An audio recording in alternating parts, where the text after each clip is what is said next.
I was born in Portsmouth, in the south of England, as my father was a naval officer. In those days we had a house in Portsmouth. I was born there. Very soon we moved to the country, a village called Denmead in Hampshire. And my early years were spent there in the country in Hampshire. Of what kind of background were your parents, the Snellgroves, at least your father's side? Well, fathers come from the Isle of Wight, and my mother, who came from Wales, still spoke some Welsh, and what else did I say about them? I have a niece by marriage who's interested herself in the whole background of the Snellgrove clan, dated it back to a yeoman family in Midland England, but it doesn't interest me at all. I'm not interested in these things. But how my fathers came to live in Cowes, the Isle of Wight, I've forgotten now. From there, he did his naval training, he was in the army. But it's not about me at all, it's quite different. That's true. Did you have brothers and sisters? My brother also was in the Navy. He died. He was after the rest of his troubles in the Mediterranean and the war. He died of injuries and was decorated accordingly.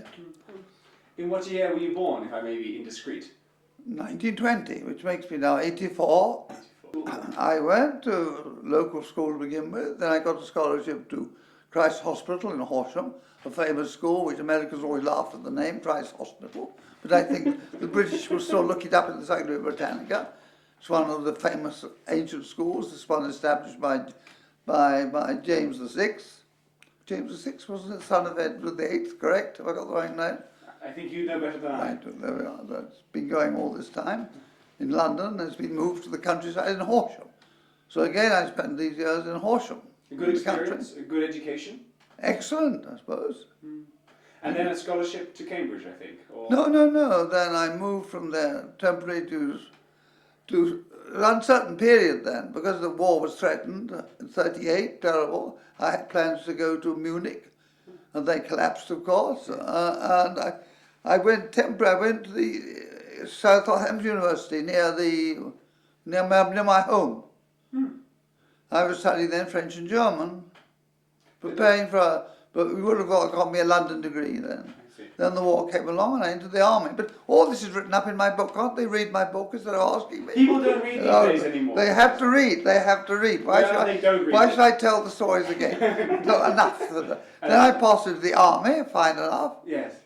And I had certificate B from the school Octo. I was obviously an officer candidate, so they happily made me eventually, after due service in the ranks, first lieutenant. I rose to the great rank of captain at the early age of 23 or so. That's all. Where were you posted? What kinds of places? I went to India. Straight away? No, I was sometime in the War Office getting experience. I went to courses in Cambridge on intelligence work and so on. I think it was quite common for definitely up-and-coming officers to be sent off to India in those days, no? Well, not necessarily. Actually, when I was in the War Office, I made a request to go to India, but I might have been sent anyway. And I wanted to go. Most people with me didn't want to go at all. How did you get to India? By boat? Went by sea. What was the route? Well, we went down to Cape Town, first of all, escorted by destroyers, weren't attacked on the way. In those days, there was Cunard boats still going. Yes. So officers had the cabins, it was already comfortable. Sounds lovely. Nothing else. Terrible for the so-called other ranks who slept in hammocks on underdeck. And the men I was charged of complained bitterly, and I had to edit had to check their letters. They didn't say anything at all anti-war, and of course they were complaining all the time with just reason. So as you know, England lives in two classes. You know that, the upper class and the lower class. It doesn't work anymore.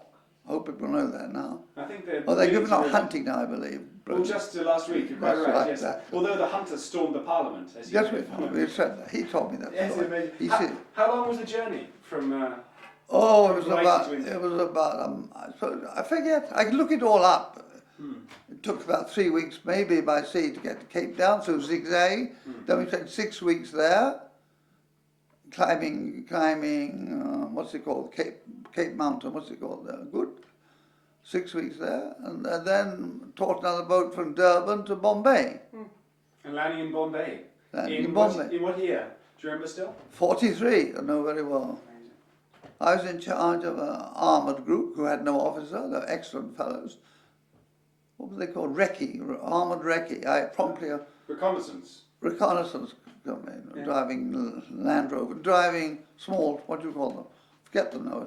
Bren carriers. I see. I did my training, I'd learned them. Where were you posted? Where were you sent in those years? Then I went across to Barrackpore in Calcutta, where they worked on wireless, anti-wireless intelligence, which proved very successful.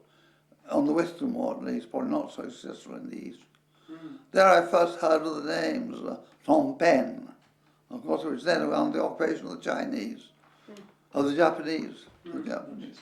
So after a little while there in Calcutta, then there was a move northwards, or what was the... I had ample leave. I used to go to Sikkim in those days, because the war was in a, how can I say, difficult situation there. You know what was happening? England was arming itself with American troops, and there the war went on in Burma. Were you involved in the Burmese campaign? I wasn't allowed to go leave anywhere I could be caught, because my head was filled with intelligence information. Look, it was all top secret in those days. It's all come out now. Yes. So was Sikkim then, as it is now, I suppose, a resort, a place to go and rest and good altitude? Nobody went there. I mean, it was in wartime. A few soldiers and people went there for holidays. I made us a month's tour, two occasions.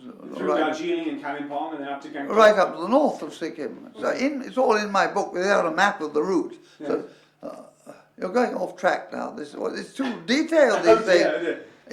This is talk to a lot of said like he wanted to hear my life. Oh. Let's get back on track then. Yeah. So were you getting interested, I suppose, in those areas at that time? Was there a certain... Well, I got interested in Tibetan religion because, as you know, Sikkim is for there's Tibetan civilization culture. Yes, yes. Did you meet the Trugel? Huh? Did you meet the king of Sikkim? Yes. Wait a minute. Yeah, very much. Yes. He wasn't called king, so the Maharaja was in those days. Yeah. Oh, he was very kind to me. And his sister Rani Chunidorji, whose son was murdered, was Prime Minister in Bhutan. That's Right. Oh, that whole family, and they were very good to me. But they're all who put an end to them all, you know. So what was Sikkim like in those days? I mean, I'm kind of intrigued.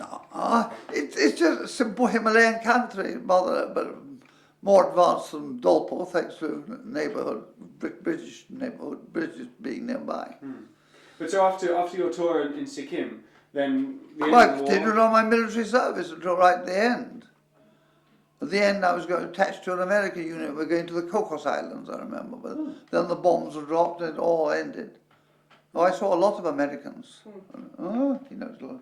He thinks I only met Americans recently. I see too many Americans. So then, the end of the war, and you were shipped back to England slowly, I suppose? Or did you make your own way home? Well, in the meantime, I've been in touch with Sir Basil Gould, who was in charge of the mission in Gangtok. Sure. And I applied to join the Indian Civil Service so as to get into the political service, especially in Tibet. Yes. So I got strong backing from them, and when I went back to England, I took examinations at the India office. And they accepted me into the Indian Civil Service. But it's only lasted for 3 months because, obviously, it was a foolish move because Nehru had been promised independence. He said, what's all this training British people to come back here? So it all ended. But with my knowledge of India and knowledge of Tibetan, I decided to continue academically. So I gave up. I didn't give up, but it's moving on from modern languages, I looked where to go, and I had the chance of London or Cambridge. Cambridge, I met Sir Harold Bailey. He said he'd get me into the college, because it was very difficult. Queen's? Queen's. This was very difficult at that time. So many people returning from the war. Yes. But the... I was also in Queen's, by the way. Oh, yeah, that's by the way. But I got in also thanks to the India office, because the India office apologising for the breach of contract. Wasn't it a breach of contract? It was, of course, yeah. Said a strong letter of support, so I got into Queen's with no problem. They also paid my fees part of the time too. Okay. With the explicit aim of studying Oriental studies? Who they were? No, no. Yourself. Did you enter with any particular? No, I was interested in Tibetan, and I thought, Sahel Bailey said, you must learn Sanskrit. Goes together. you can't read Tibetan without Sanskrit because everything comes from India anyway, which is quite true. So that's how that started. Was Sir Harold your tutor? He was my tutor, I suppose, or maybe somebody else, but I worked with him all the time. What was he like? Only had 3 students. Oh, really? We had 3 students, a boy from Scotland and a young Thai, member of the aristocracy from Thailand. And he and his friend, I had two Thai friends, who were my chief friends all the time in Cambridge, Thais. So I used to play with Thais, used to skate with Thais, go to eat in the evening, go to restaurants with Thais and so on. I've got photos of them somewhere. Had you already learned colloquial Tibetan in Sikkim, just from your experience there? Sorry, already? Had you already learned spoken Tibetan? Yes, I'd worked on it while I was in India. Uh-huh. Oh, I passed the Government of India examination in Tibetan. Really? And they gave me an extra, add to my salary for that. Oh, Fascinating. that's rather good. Well, it was not, the Indian service used to encourage anybody in India to learn local languages. Yes. And you could pass examination, you could study freely, any way you chose, pass the examination. Sure. And Tibetan was listed as one of the best. Obviously, the political department was then interested in Tibet. Yes, absolutely. And did you learn to read and write at that time? Yes, yes, Or yes. only to speak? Yes, I found a Lama who worked at Calcutta University, Uh-huh. and I had a Tibetan servant all that time, whom I got found in Kalimpong. Ah. And so you could practice speaking. Well, he was affected by Indian he was my batman, because in those days you could almost anything in India. Batman went to be a member of the armed forces normally, but I had this independent Tibetan who travelled around there. So I used to talk with him always in Tibetan. I mean, we were in India together, in Ceylon together, as you call it, Sri Lanka together. Ceylon, yes. Everywhere. He went with me on my Sikkim tours everywhere. What was his name? His name was, I do know, I'm even forgetting. It's all in the book again. You'd have to turn back, years back. We'll find it. in He's the book. died now, anyway, he died too. So, through... This is too long, though. You're No, going to no, but one thing I'm interested in, tell me about Harold Bailey. I mean, Sir Harold is a name that I've grown up with in my studies, but what was he like to work with? Was he welcoming? Was he quite fierce? He was friendly, interested only in his Oriental languages, and in the cats, the college cats. He used to give them food. I don't think he had capable of any personal relationships at all. Immersed entirely in his books, studies. Friendly, gentle, extremely gentle and kind. But the sort of scholar whom you wouldn't consort with nowadays, because they're just interested in their books. Well, I'm interested in the outside world. Yes. Huh? Yes, absolutely. What's it? I'm interested in other things. If I go to Cambodia, I'm not just interested in studying Cambodian books now. Thank you. Interested in Seti Sak. So there we are. That's by the way. But Harold Bailey would never be interested in anybody in that way. No. Never. So after your studies in Cambridge, you graduated, I'm sure, fairly well. With a good Because degree. I got a first in everything.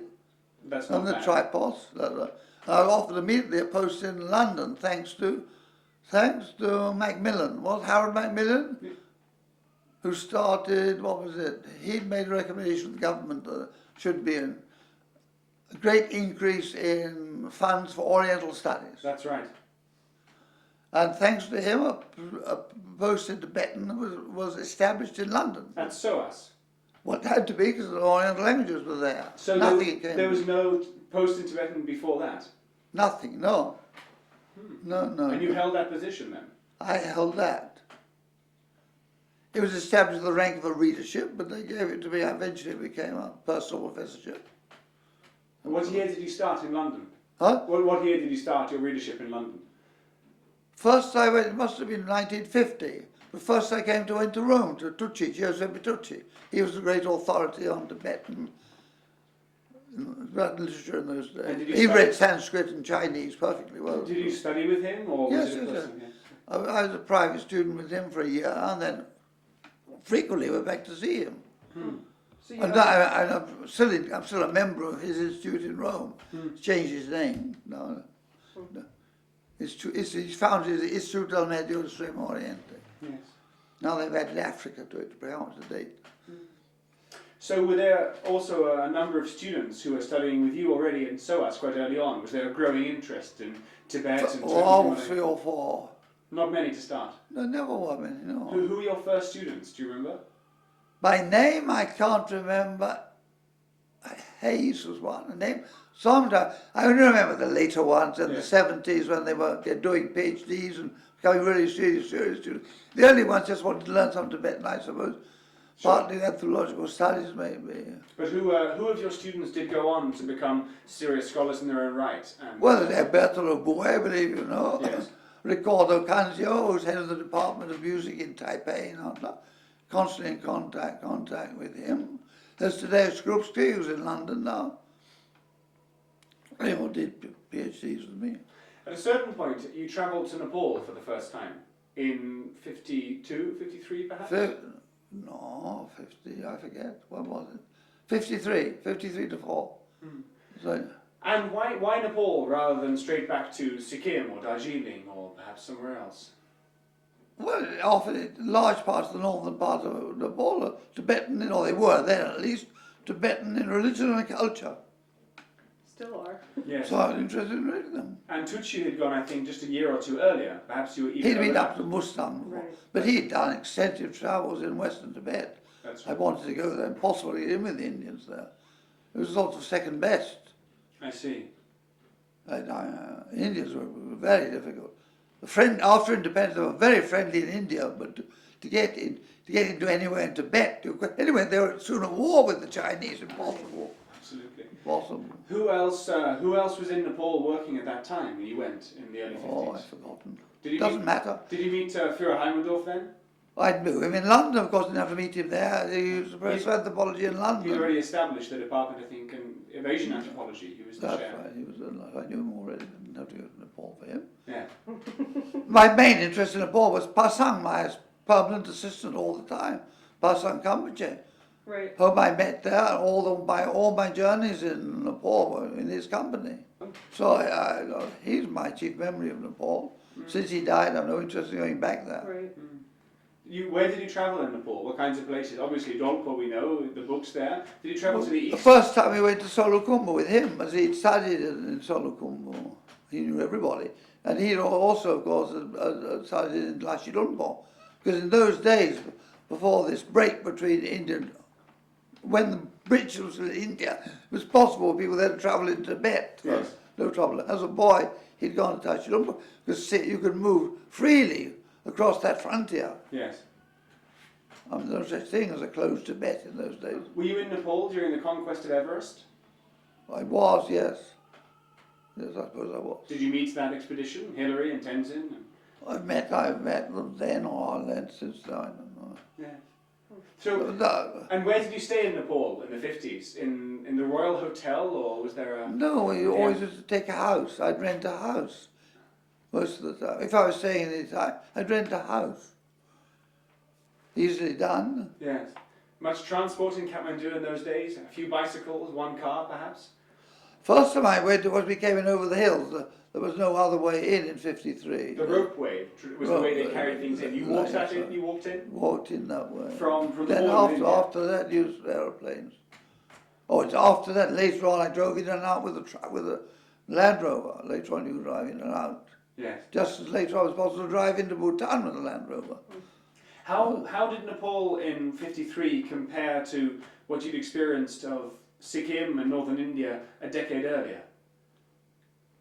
You can't compare them. How can I compare them? I mean, in 53, Nepal was an enclosed Himalayan kingdom with its own Newar temples. Many of them were in bad state of repair because of the Iraners who had upset everything.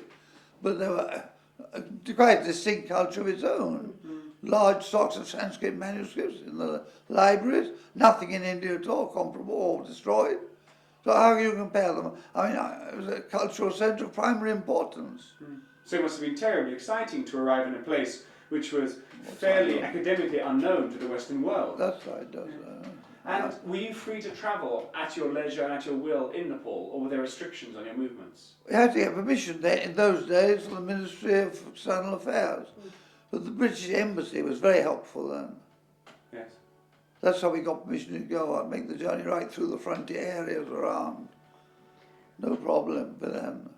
Did you meet Tony Hagen? Huh? Did you meet Tony Hagen? Yes, certainly we did. And what about Adam Stainton, who collected some flower samples? Yes, I met him too, I know him. I met him or not, I forget now. Yes. These are years ago and it went on for years. I used to go back often. One of the questions that I did have, and I've asked other people who were in Nepal in the early days, in the 50s and early 60s, is how did you choose where to go? I mean, if little was known, Tucci had visited Mustang, Phil Heimendorf was already there, but what was the pull to Dolpo rather than to far western Nepal, or what did you know about Dolpo to make you want to go there? Well, the name of Dolpo was unknown at that time, to begin with. But it was obviously a Tibetan frontier area, quite clearly, close to the Mustang. And so I had the idea of going there and exploring it. And Eikai Kawaguchi had been through it once earlier on. I read his book, so I knew it existed. But he thought Dolpo was the name of one town. He hadn't realized it was the name, because he thought it was the name of Sarka. He thought Sarka was named Dolpo. It was actually the name of the whole region. Then it became clear as we got up there. And so it was extremely interesting. This was done in 56. I went with Pasang, of course. That's why I went back in 1960, 61. Was he able to converse with the Dolpo Pa? It's no problem at all. Really? And yourself, was your colloquial Tibetan understood in Dolpo? Or? No, only through him. Then they'd understand what I said we talked. But I always used to talk through Pasang. I see. I never really learned Nepali properly because I was right on Pasang. But he could follow any Tibetan dialect. Look, he'd lived at Solokhumbu, Tibetan dialect. He'd been in Tibet himself, so he spoke Tibetan quite well. How did you meet him? How did you meet Pasang originally? Oh, how did I meet him? How did I meet Pasang? They asked me difficult questions.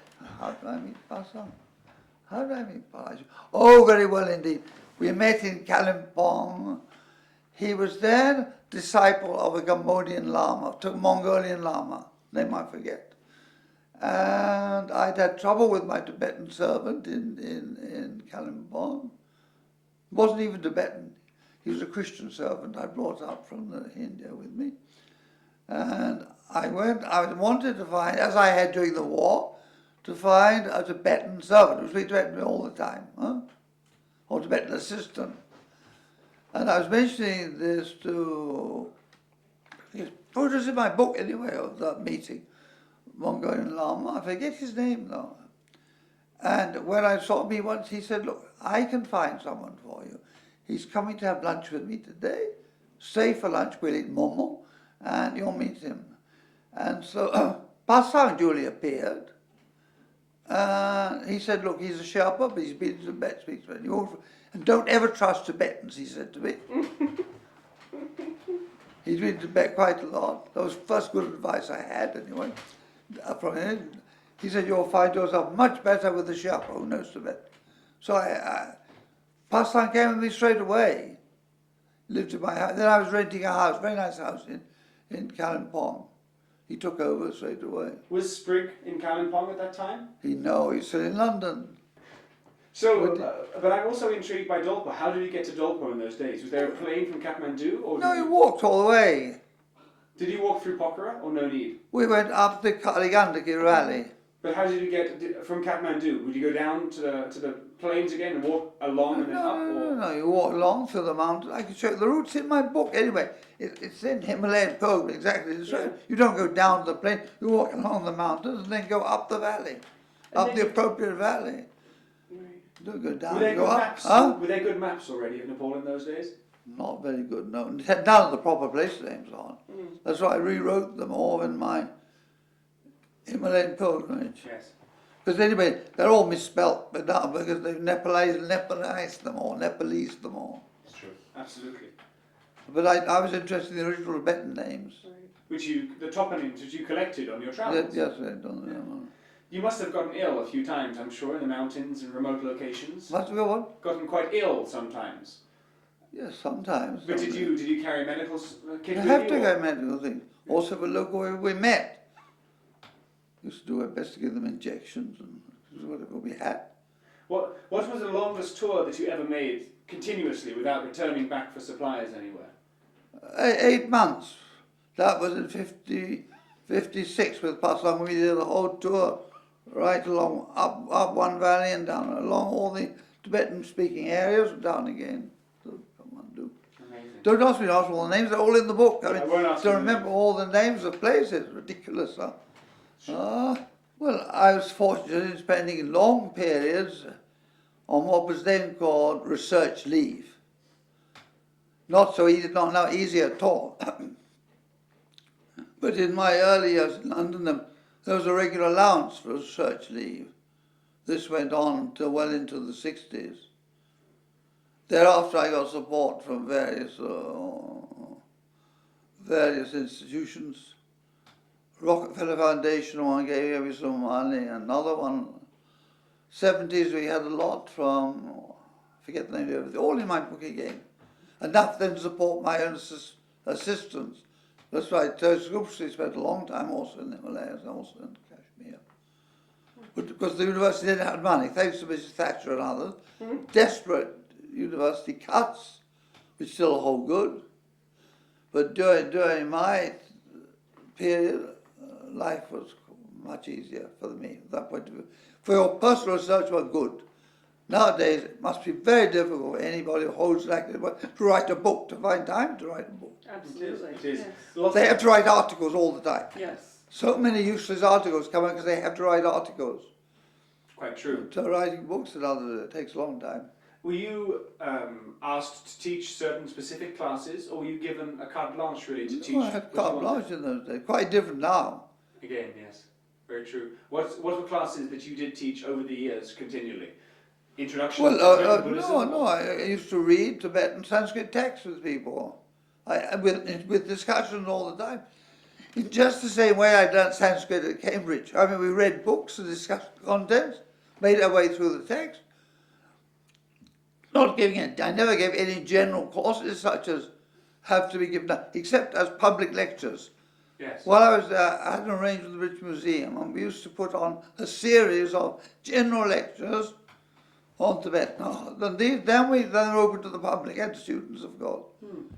But my teaching was based on language always. Not allowed nowadays. Disapproved of nowadays. That's Very true. Very true. Were you also actively acquiring for the British Museum, as many early travellers to Asia not were? at all, no. So you weren't given an allowance? No, I've like- given them things first since, but no. Never accepted any with that call. And with the British Embassy in those days in Kathmandu, very welcoming to you? And Oh, they were very good, very helpful. Certain Colonel Proud and his assistant. I met him in London in 2000, coming a little wobbly on his legs. Colonel Proud, but I forget names, they're all in the book again, I don't remember. We published a very important Tantra. Tattva Sangra has come out. A Japanese student of mine brought out an edited version. We published the manuscript. Done in Delhi with something else I know. I put it upstairs. So, There we are. Can't I stop now? Look, you've spent more than your 10 minutes and we haven't got anywhere yet. No?